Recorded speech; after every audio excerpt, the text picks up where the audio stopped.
בשנים האחרונות מגיעים איומים בלתי פוסקים לפגוע בי, לפגוע ברעייתי, לפגוע בבניי, אפילו לרצוח אותנו. וזה קורה גם בחצי שנה האחרונה. זה קרה רק אתמול. אתמול פרסם ארגון שמאל קיצוני שקורא לעצמו קריים מיניסטר איום ישיר נוסף לפגוע ברעייתי ובניי. ביום שני הקרוב תוסר ההבטחה משרה נתניהו ושני בניה, צפו להפתעות. יש פה איום ברור לפגוע בהם, כולל ציון של התאריך המפורש שבו תוסר ההבטחה ותהיה הזדמנות לפגוע בהם. חשוב לזכור שגנדי נרצח יומיים בלבד אחרי שהסירו ממנו את ההבטחה.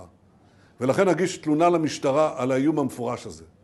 לאחרונה הגיע ללשכתי מכתב איום מפורש נוסף. יאיר, אנחנו 4 ישראלים בחו"ל.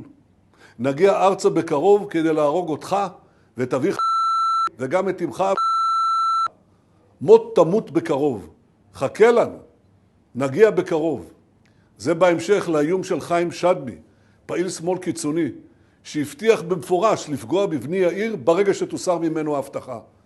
תאמין לי שאנחנו יודעים יום אחד אתה תהיה בלי מאבטחים? וואי, אין לדעת. פוף, אין לדעת. האיומים האלה על אשתי וילדיי, איומים עצומים ורבים שמציפים את הרשת, זה לא סתם אמירות.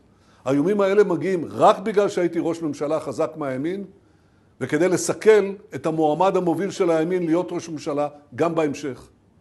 בגלל התדירות והחומרה של האיומים המחרידים הללו, קבעה ועדת השרים לענייני הבטחה שאשתי וילדיי יקבלו הבטחה במשך שנה לאחר תום כהונתי, עם אפשרות להארכה נוספת בהתאם למצב האיומים. אבל ועדת השרים של הממשלה הנוכחית החליטה באופן שרירותי, בניתוק מוחלט מהמציאות, לקצר את התקופה בחצי שנה. ההחלטה הסופית על כך תתקבל ביום ראשון, אבל זה רק שאתמול הגיע איום מפורש נוסף, כשהמאיימים מציינים את היום בו תוסר ההבטחה. וזו הרי קריאה מפורשת לפגוע בהם. אני מזכיר לכם שרק לפני שבוע, מתן כהנא, שעומד בראש הוועדה לענייני הבטחה,